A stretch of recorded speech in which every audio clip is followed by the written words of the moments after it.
Quand même. S'il vous plaît, le Kisangana.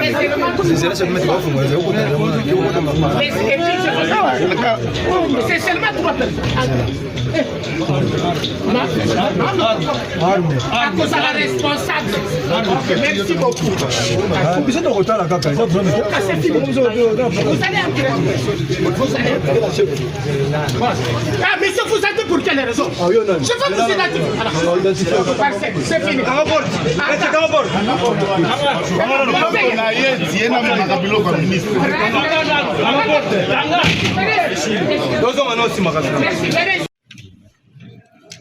Maître Mazani Pika Makangila, Maître Lubanda Stéphane, avocat au barreau de Kinshasa Madi.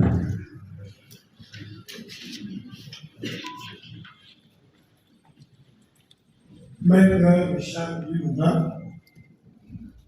avocat au barreau de Kassas. Maître Enif Munganga Chichoudi, avocat au barreau près la cour d'appel de Kinshasa.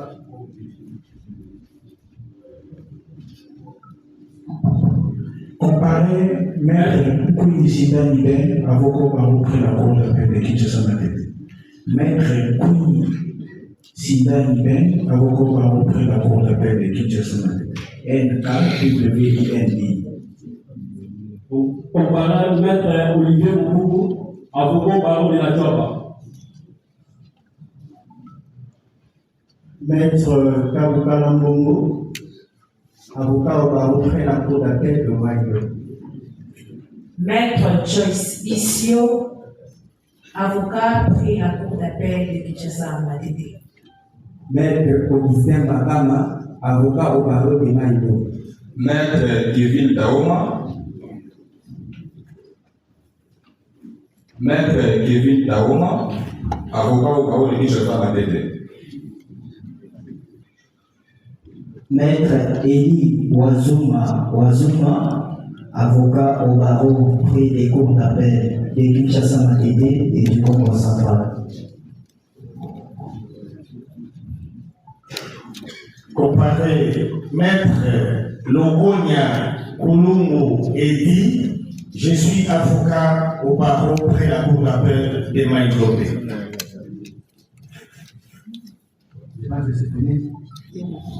Oui.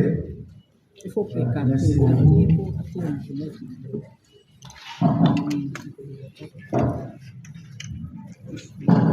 On fait ça la procédure. On constate que la cause est bien. Si le liste contractuelle est là,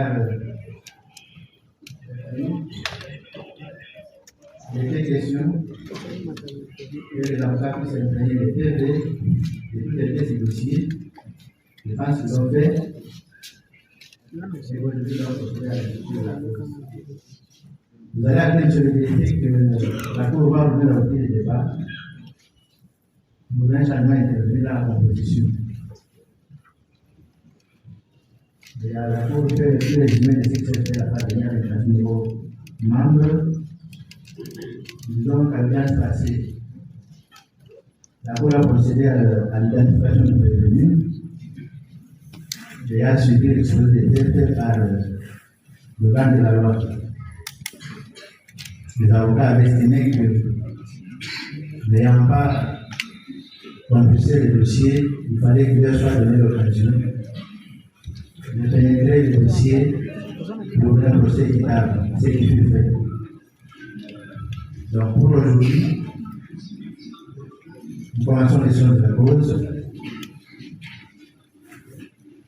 Prélever notre engagement, s'il a suivi l'exposé des faits, venez par le de la loi. La Cour va vous poser la première question. Est-ce que vous reconnaissez les faits présentés par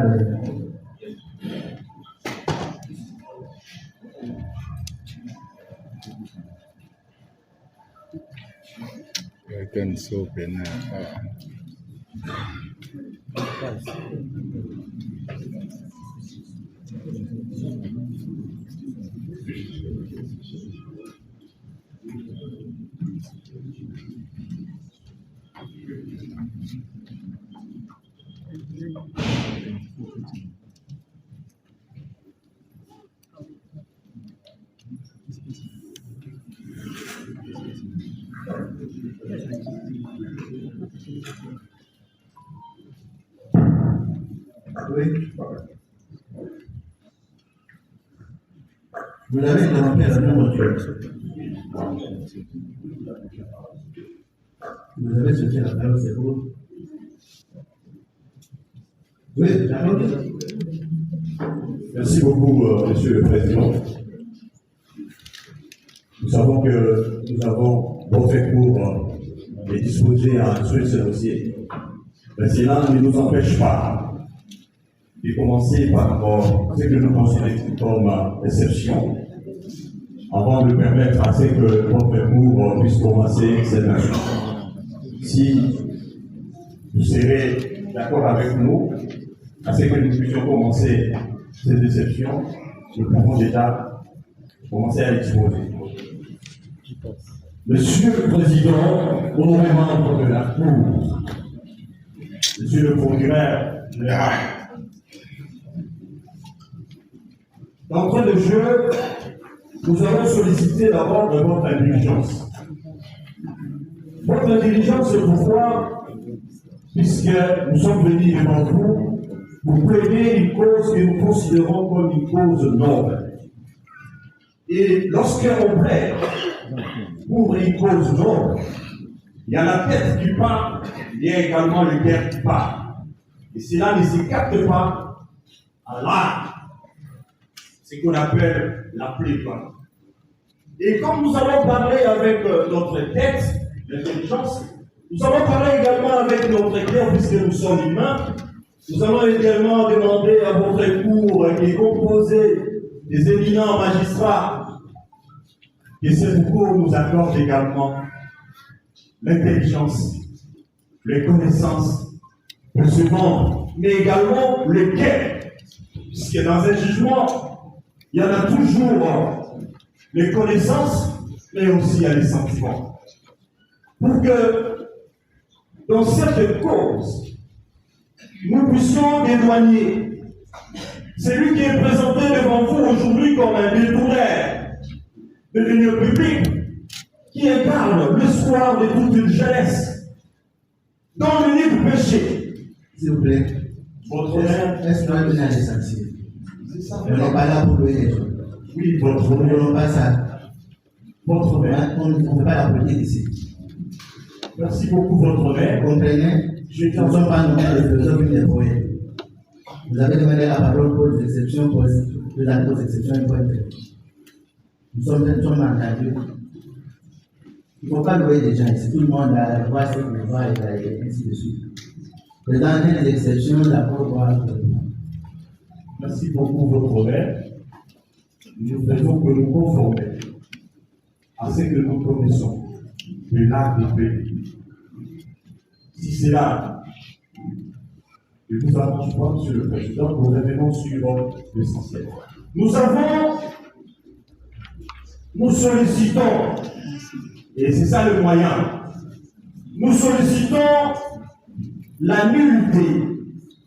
Nous voulons que la Cour constate la nullité de la présente action. Cette nullité, nous la tirons de la violation de dispositions des articles 54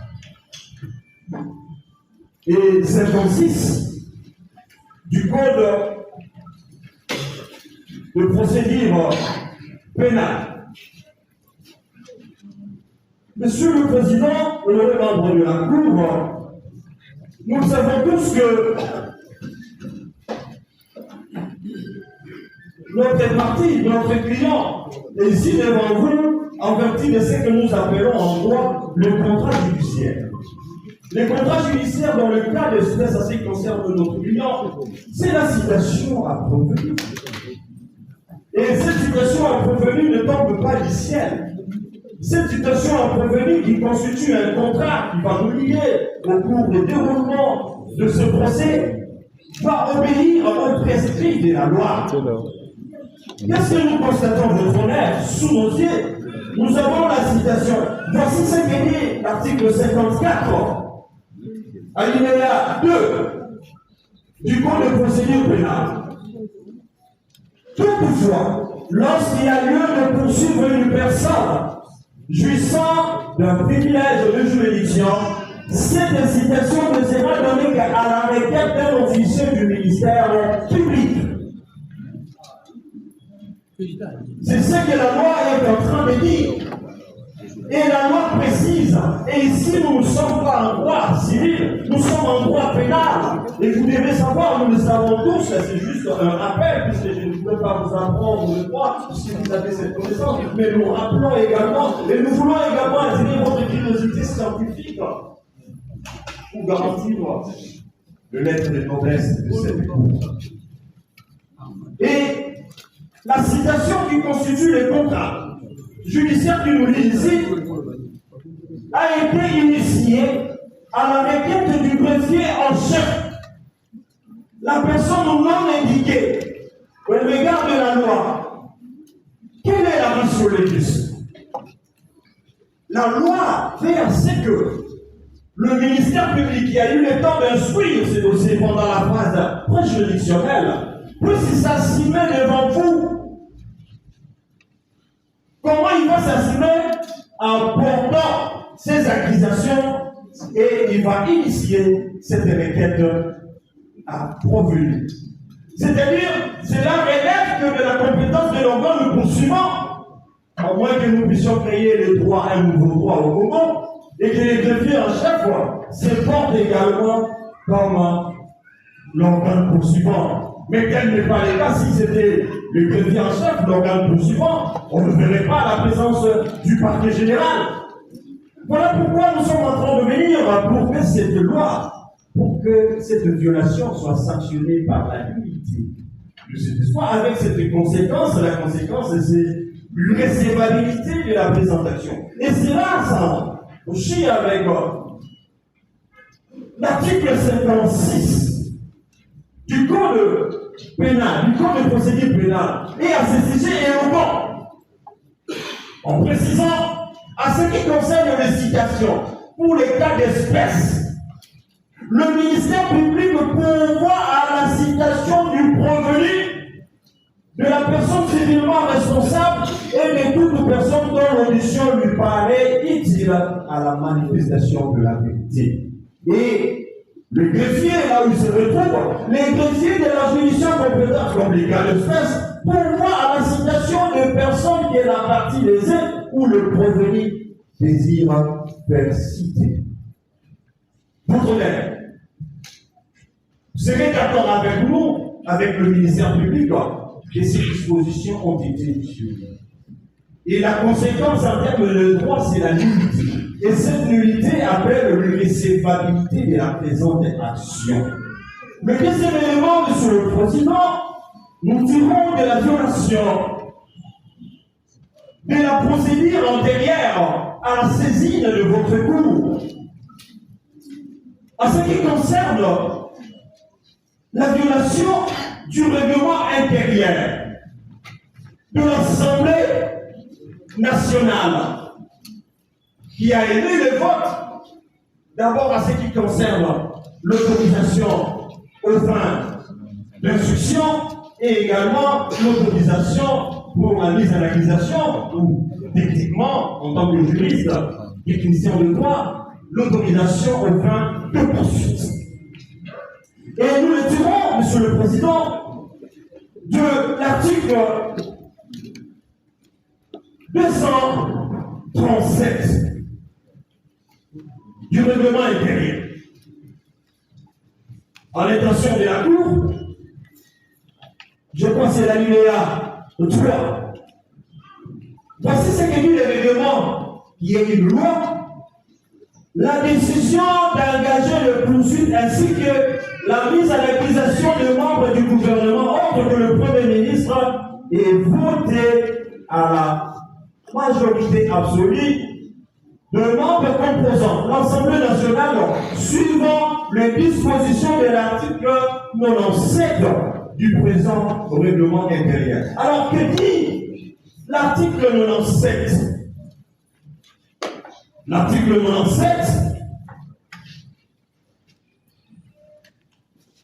alinéa 5, dit ceci. En cas de délibération portant sur deux personnes, les votes s'effectuent par bulletin secret. Ce n'est pas moi, je ne suis pas député national. Vous voyez, quand on fait des choses telles qu'on est en train de le faire, tuer les grands. Et le reste est toujours pour ces enfants des failles. Et à travers ces failles, nous allons démolir l'être inventé par le procureur général. Le procureur général, qui est le garant de la loi, le garant du respect de la loi. Mais il ne s'est pas rendu compte. Mais c'est en réalité, il faut amener Moutamba devant la Cour de cassation. Et à moins qu'on nous dise que Constant Moutamba que nous sommes en train de défendre aujourd'hui ne soit pas une personne. Nous avons suivi, Monsieur le Président, dans nos téléphones ici, nous avons suivi à travers la RDC à ce qui concerne l'autorisation aux fins d'instruction, à ce qui concerne l'autorisation aux fins de poursuite ou de mise en accusation, nous avons tous des vidéos. Comment ces actes commencent à se dérouler? Qui sont pour, qui sont contre. Est-ce qu'il s'agit ça d'un bulletin secret indiqué au niveau de l'article 97, alinéa 5. Et reconnaître sur ces points, sur cette preuve, je ne veux pas vous apprendre. Il suffit de demander n'importe quel journaliste qui est dans la salle. Aujourd'hui, d'ailleurs, nous avons cet avantage. Le numérique, la loi sur le numérique nous aide également à avoir de preuves là-dessus. Vous pouvez même ordonner, même à n'importe qui va vous montrer cette vidéo, comment le président de l'Assemblée nationale était en train de conduire, et jusqu'à ce qu'on puisse procéder à ces votes qui violent votre honneur. Quelle est la race de l'Église? Pourquoi le législateur a voulu, à ce que, lorsqu'il s'agit de voter, à ce qui concerne les personnes, pourquoi ça doit être à bulletin secret? C'est pour éviter les sentiments négatifs. Et c'est que un ancien président de l'Assemblée nationale disait, nous sommes à la capille à traiter. Pourquoi? Puisque lorsqu'on est devant un bulletin secret, on le fait en âme et conscience. Et non, on le fait de cette manière-là, avec beaucoup Je ne sais pas, je me réserve de dire le mot que j'avais à dire. De manière qu'on l'a fait là, ça ne cadre pas. Et la conséquence de ça, c'est quoi? Lorsque la procédure antérieure, avant de saisir, tout ce qui a suivi, au cours, tout ce qui est comme conséquence derrière ces fautes qui violent la loi, la conséquence, c'est de donner la nullité, de constater. Et lorsqu'il y a la nullité, il n'y a plus de match, vous demanderez au parquet général de la Cour de cassation, merci de nous avoir visité et de récupérer son dossier et de montrer chez lui. Et c'est là que c'est une recevabilité sous réserve de se compléter par le droit. On était sur le point. Vous étiez incomplet. Je suis incomplet. Sinon, si je n'étais pas incomplet, je ne serais pas complété par vous. Je suis incomplet, je suis humain. Monsieur le Président, Monsieur Auguste Cour de cassation, je voudrais compléter mon conseil sur un point, un seul point. C'est le point relatif au vote portant sur des personnes dans les assemblées délibérantes. Cette disposition de l'article 97, alinéa 5 du règlement intérieur est tirée de la Constitution. C'est la Constitution qui a donné naissance à cette disposition. Et c'est l'article 121, le dernier alinéa de l'article 121 de la Constitution, dit ceci. Toutefois, en cas de délibération portant sur des personnes, le vote s'effectue par bulletin secret. Le vote s'effectue par bulletin secret. En droit, l'indicatif oblige. Le vote doit se faire par bulletin secret. Merci.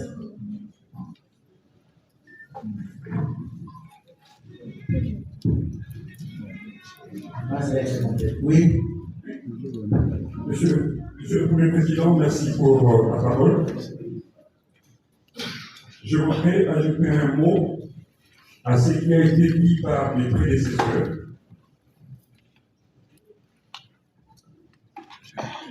Oui, allez-y. Oui, je voudrais ajouter un mot à ce qui a été dit par mes prédécesseurs, Monsieur le Premier Président, Monsieur de la Cour, Monsieur le représentant de l'organe de la loi, pour ne pas dire Monsieur le procureur général. Mon mot porte ou est relatif à la nullité de l'action pour défaut de parachèvement de l'instruction. Vous comprendrez avec nous que l'article 83 de la loi sur la procédure devant la Cour de cassation oblige, je dis bien oblige, le procureur général à parachever une instruction préparatoire avant de fixer les dossiers devant votre propre cour, pour ne pas dire devant la juridiction des juges. En effet, nous avons été surpris, en violation bien sûr de l'article 83 qui dispose que si le procureur général estime que les faits sont suffisamment concordants et relevants, il adresse la presse réquisitoire à l'Assemblée nationale aux fins d'obtenir l'autorisation de poursuivre qui lui permet de parachever une instruction préparatoire. Or, en ce qui concerne notre cas, pour ne pas dire le cas de notre client, il y a lieu de signaler à votre haute cour, votre haute cour, garant de la légalité de l'instruction préparatoire n'était pas encore parachevée. Au moment de la fixation de cette cause, pour la bonne et simple raison que les jours où le procureur général s'est adressé à l'Assemblée nationale pour obtenir l'autorisation, c'est le même jour qui a fait l'objet d'une invitation de notre client pour poursuivre l'instruction en vue de sa finalisation. Ce qui nous assure, c'est qu'à ce prix tout, les invitations sont là, nous allons les déposer, vous allez constater que notre client était rappelé pour la finalisation ou bien pour le parachèvement de l'instruction. Après avoir obtenu l'autorisation de poursuite, l'organe de la loi ne va plus appeler pour parachever, mais comme l'indique l'article 83. Face à cette situation, qui est une situation que nous considérons de violation de la loi, la Cour de cassation devra, votre Cour, devra constater que cette façon de faire les choses viole la procédure consacrée et par conséquent, il devra en tirer toutes les conséquences. Après la Cour de cassation, nous ne voyons pas une autre Cour qui peut nous sécuriser par rapport à cette garantie. Nous avons. Merci. Monsieur le Premier Président, je voudrais bien compléter les documents concrets par rapport à ce Non, non, film.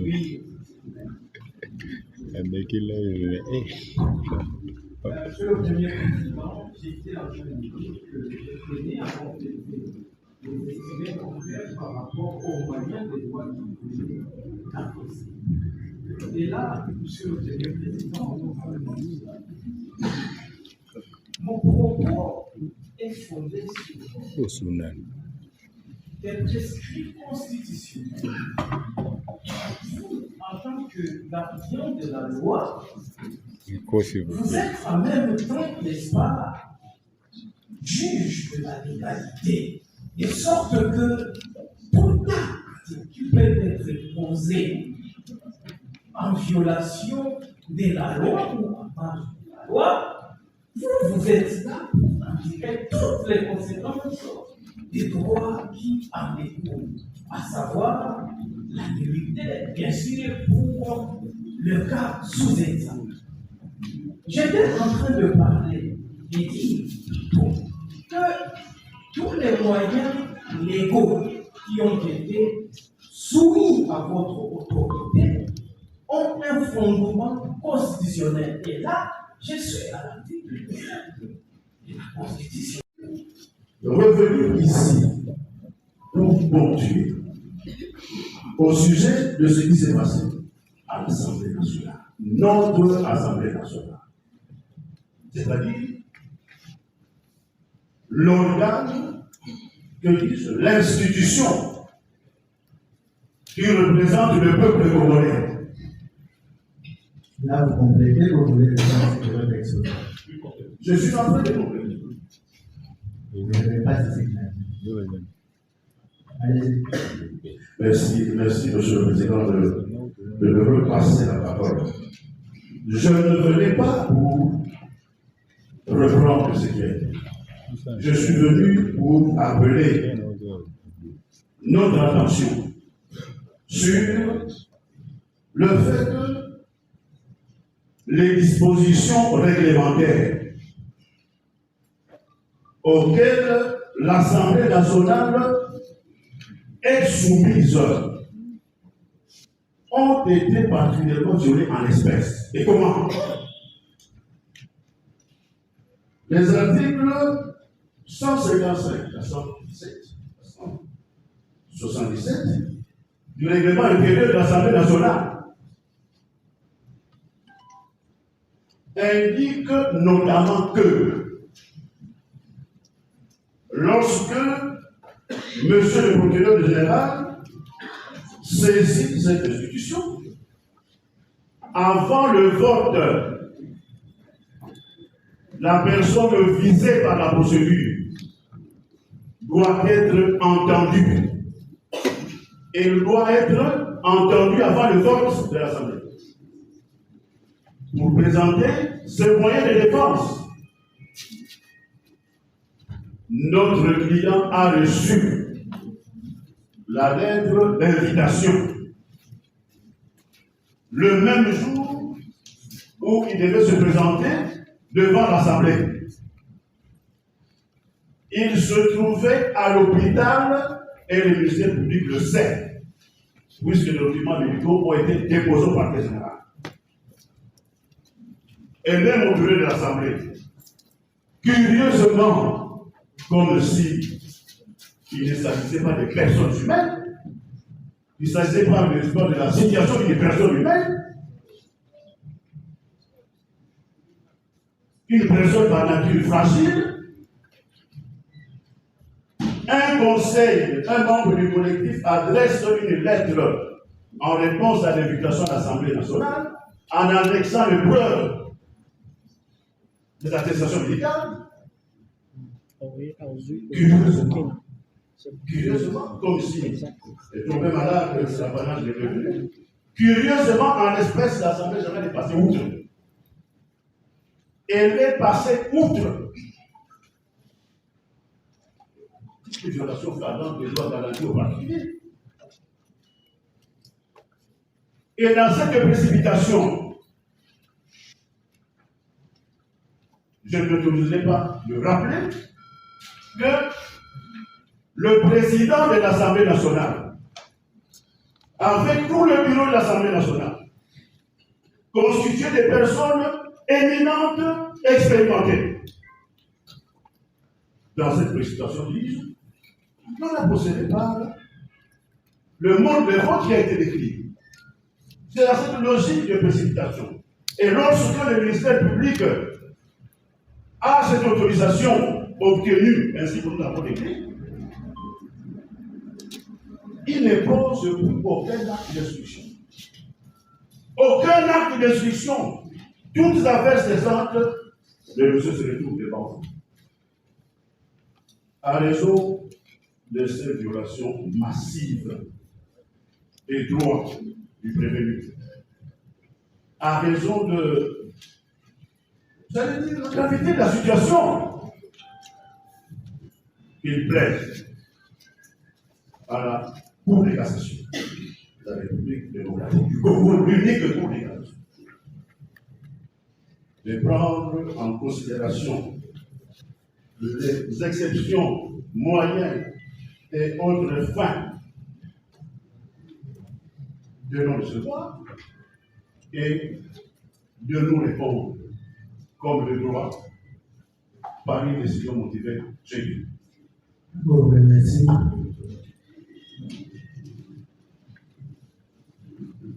Je pense qu'on a disposé. Vous voulez avoir intervenir, il a disposé. Merci, monsieur. Après avoir disposé, vous allez compléter. Juste pour compléter. Vous-même, vous réclamez le respect de l'art. Si vous l'avez dit vous-même, lorsque le bâtonnet Congo était déterminé à disposer, je pense que maintenant, nous allons passer la parole au procureur général pour qu'il réagisse. À moins que vous ayez un moyen nouveau, mais s'il n'y a pas quelque chose de nouveau, ça ne sert à rien qu'on sait la parole. Donc, pas les moyens nouveaux, par contre, c'est parce qu'on complexe à oublier l'aspect médical de notre déjà les deux émissions. Bon, vous avez déjà disposé, la parole va nous avoir.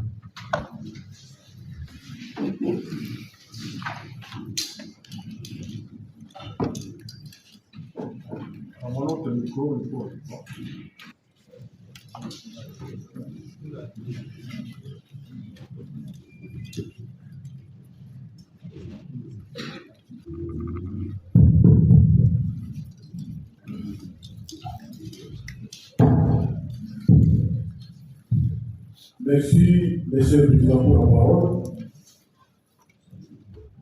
Monsieur le Président, honoré membre de liste pour, je voudrais tout simplement mettre en mémoire les uns et les autres que nous sommes à la deuxième audience. À cette audience, lorsque vous avez vérifié l'état de votre saisine, vous êtes rendu compte que l'affaire revenait sur remise contradictoire pour que le vice de cour commence l'instruction de cette affaire. Les différentes exceptions qu'on soulève à ce niveau, à cette deuxième audience, nous amènent justement à ce qui a été dit à la première audience. Nous avons retenu principalement des exceptions tirées de la violation des articles 54 et 56 qui évoquent la citation à prévenir. Déjà à cette première audience, on avait fait remarquer que l'objectif était de permettre aux prévenus de se présenter devant le vice de cour pour présenter ses moyens de défense. Et à cette première audience, les prévenus a donné l'impression de n'avoir subi aucun préjudice. Et donc, la Cour, faisant application des principes selon lesquels il n'y a pas d'immunité sanitaire, la Cour avait estimé que la cause était en état de recevoir l'instruction. Revenir ici cette préoccupation à cette deuxième audience nous ramène en arrière. Deuxième préoccupation, on évoque ce qui s'est passé à l'Assemblée nationale. Comment le vote a été organisé. Heureusement que nous sommes pas à l'Assemblée nationale. Notre cour de cassation n'est pas l'organe qui doit censurer les différentes manières dont les votes doivent se dérouler à l'Assemblée. Là, c'est là le tiers. L'objectif à cette audience est atteint parce que le prévenu Constant Boumouna est devant le vice de cour et il a, avec la détermination que nous reconnaissons, il veut prouver à la cour que les familles à sa charge ne sont pas fondées. Donnez-lui l'occasion d'atteindre cet objectif pour que toute la nation congolaise puisse être fixée s'il s'est trouvé le proche. Je crois que les autres exceptions qu'on soulève, si nous étions un peu plus proliques, nous dirons que ce sont des lois. Si le vice de cour estime que ce sont des exceptions qui ont les valeurs juridiques, ils peuvent être les jours au fond et commencer l'instruction. Je crois que c'est de cette manière que la nation congolaise qui nous observe va applaudir le travail que nous faisons. Monsieur le Président, nous en venons. À l'intention de la défense, nous ne sommes pas marchés. Faites preuve que vous êtes inédite. Les violences que vous agissez en tant que tel. Le gouvernement, etc., comme si on était au marché, comme si on était dans la guerre, ça sert à rien. C'est comme ça qu'on réagit lorsqu'on est processus. Évitons des réactions qui n'en ont pas. Le gouvernement général a répondu. Il y a un aspect qui n'a pas été pris en compte. La défense a voulu faire croire à la Cour que les dossiers étaient envoyés à fixation de manière précipitée. Les décisions que le droit ne fait pas. C'est même curieux. Qu'ils se mettent à la place du parlement pour apprécier quand est-ce que l'inscription est terminée. Mais s'ils sont sincères, ils peuvent se rappeler des termes de la lettre numéro 2085, bar RMP5, bar 0221, bar PGCCAS, bar WB, bar VON, bar 2025. C'est une lettre du 11 juin 2025 qu'on a pourtant adressée aux prévenus. Dans cette lettre, voici ce que le procureur général a dit. c'est le directeur de cabinet du procureur général qui répondait à la lettre du prévenu. Monsieur le procureur général de la Cour de cassation m'a instruit d'acquiser réception de votre lettre numéro 1060, barre NW.1036, barre D, barre K, barre ME, barre MIN, barre J et GS, barre 2025, du 10 juin 2025. Et donnant suite à son contenu, il m'a demandé de porter à votre connaissance que l'instruction préparatoire dans cette cause où vous êtes poursuivi pour détournement de deniers publics est clôturée en ce qui vous concerne. Je ne sais pas en quel terme on doit parler. C'est une lettre qui lui a été adressée, qui a été adressée au prévenu. Il vous serait gré, par ailleurs, de garder votre sérénité. Pour la suite de la procédure, vous assurez qu'en bon légaliste, il est s'en est tenu au respect légal, au principe légal, et c'est en dehors de toute autre considération. Veuillez accueillir. La lettre était adressée au prévenu, lui disant que, en ce qui les concernait, l'instruction préparatoire était clôturée. Alors, qu'est-ce qu'on veut encore exprimer votre préoccupation à ce jour? Je crois que, Monsieur le Président, nous avons tous la détermination d'avancer. Avançons avec sérénité. Et à ce stade, je crois que toutes les lois sont respectées. Il n'y a aucune graine. Nous avons mis ici. La pièce est versée aussi. À toute chose utile, nous pouvons toujours. Vous pouvez la retrouver, mais la pièce est là. Merci. Merci pour votre réaction. La Cour va suspendre l'audience. Elle va se retirer.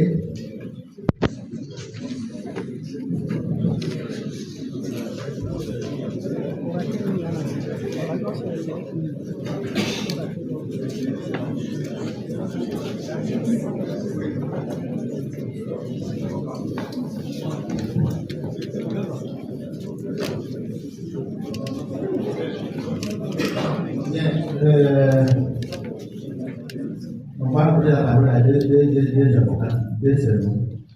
Je vais laisser. Pas plus.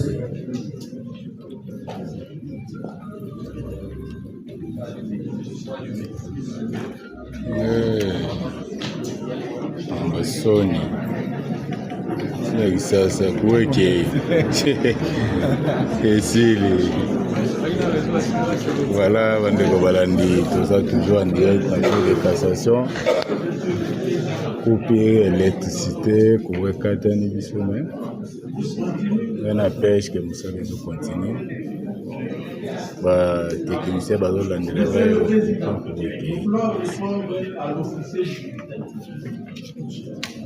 Je commence par là où il a dit des choses qu'il a